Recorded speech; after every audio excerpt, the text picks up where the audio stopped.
जन्म घेती. अजून नाथबाबा धन्यता कोणाला देते तो अशा लेकरांबद्दल. असे लेकर ज्या कुळात जन्माला येतात ना, धन्यता कोणाला देतात नाथबाबा? तर आई वडिलांना देतात. आपुलिया इथा जो असे जागता, धन्य माता पिता तयाचिया, कुळी कन्या पुत्र होती जय सात्विक. मग याचा हरिक कोणाला वाटतोय? तर देवाला वाटतोय बरं का. तयाचा हरिक वाटे देवा. म्हणून पुन्हा एकदा दीपक भाऊंचे मनापासून धन्यवाद. तर त्यांच्यामुळे आज मला तुमच्या सगळ्यांचं दर्शन झालंय विठाला.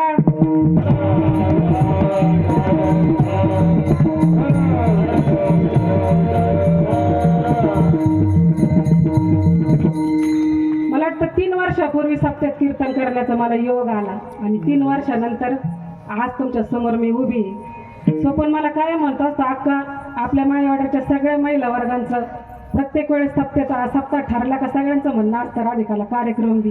पण स्वपनचा स्वभाव असा आहे तर ते म्हणतो अक्का गावगाडा चालायचा आहे आपल्याला, तुला जर मी सारखे कार्यक्रम दिले तर सगळे म्हणते म्हणजे नाही का वेगळं होतं म्हणे. कारण गाव चालायचं सोपं नसतं, घर चालायचं सोपं नसतं. ते म्हणलं ज्यावेळेस, पण मी म्हणलं स्वपन ज्यावेळेस भगवंताला ती सेवा करून घ्यायची ना, विठ्ठल बाबांना ज्या दिवशी ती सेवा करून घ्यायची त्या दिवशी ते बरोबर करून घेणार. कारण माझ्या मनात असून उपयोग नाही, तुझ्या मनात असून उपयोग नाही. कारण इथं सांगितलंय काय का मनी आणावे ते होते आमचे सद्गुरू म्हणायचे, कृपा केली श्रीपादनाथे. ज्यावेळेस सद्गुरूची कृपा होईल, ज्यावेळेस बाबांच्या मनात आलं, बाबांनी मला बरोबर बोलून घेतलं. कारण मला स्वप्न तर वाटलं नव्हतं का मला आता येत्या 13 तारखेला कुठं कार्यक्रम असेल. मी आपली निवांत होते कार्यक्रमात. पण हे सगळं आज जे घडून आले ही माई बाबांची कृपा आहे बरं का विठाला.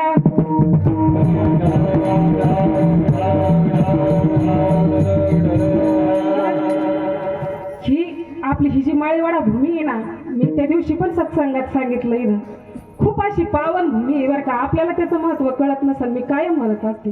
पण इतकी पावन भूमी आहे का अशा महात्म्याच्या पदस्पर्शाने पावन झालेली ही भूमी आहे का विठ्ठल बाबा आपले चंपामाई यांनी आपल्या माळीवाड्याला हा पारमार्थाचा पायंडा घालून दिलेला आहे.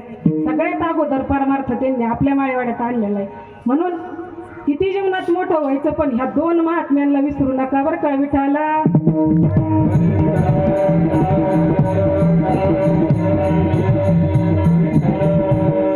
मला पण तुमच्यात यायचं म्हणलं ना तर मला ज्ञान सांगून नाही वाटत बरं का जास्त. कारण माई बाबांनी तुम्हाला पुढं ज्ञानाच्या बाबतीत कमी ठेवलेलं आहे बरं.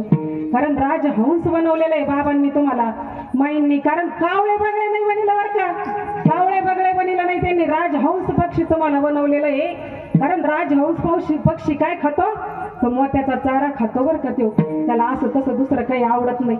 तुमच्यात यायचं म्हणलं का मला असं वाटतं ज्ञान सांगूच नाही.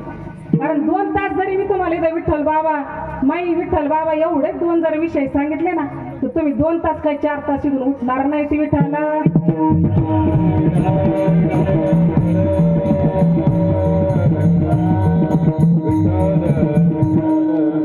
त्या दिवशी सत्संगाचा योग आला, मला वाटतं 1 महिना झाला असं इथं माळीवाडीवर सत्संग ठरला.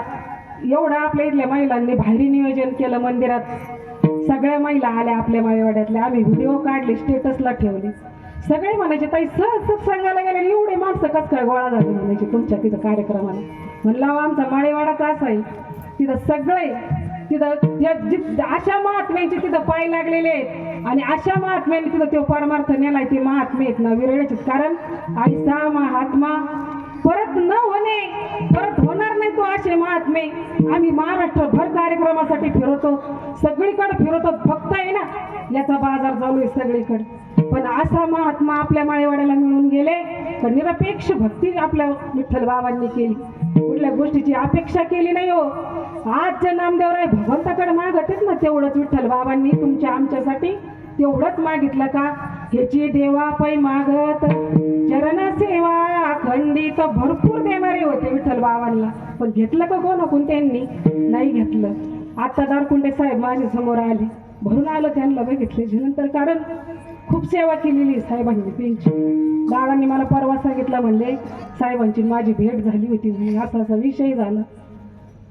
कारण मला माळ घातली ना तर त्यांच्याच घरात घातलेली दारकुंडे साहेब बरं का विठ्ठल बाबांनी तुमच्याच घरात ना. दादा मला घेऊन आले होते विठ्ठला.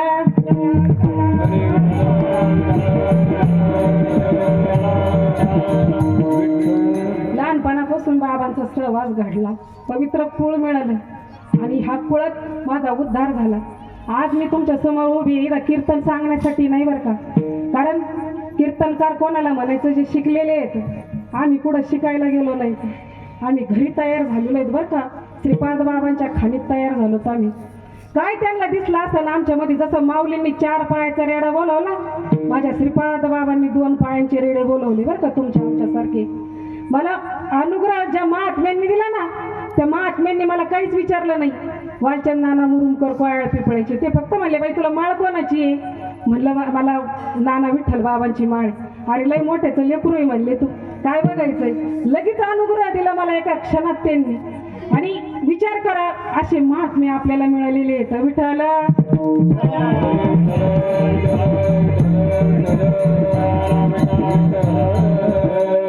अशा बाबांच्या चरणाला वंदन करून आपल्या सेवेला सुरुवात करू. विठ्ठला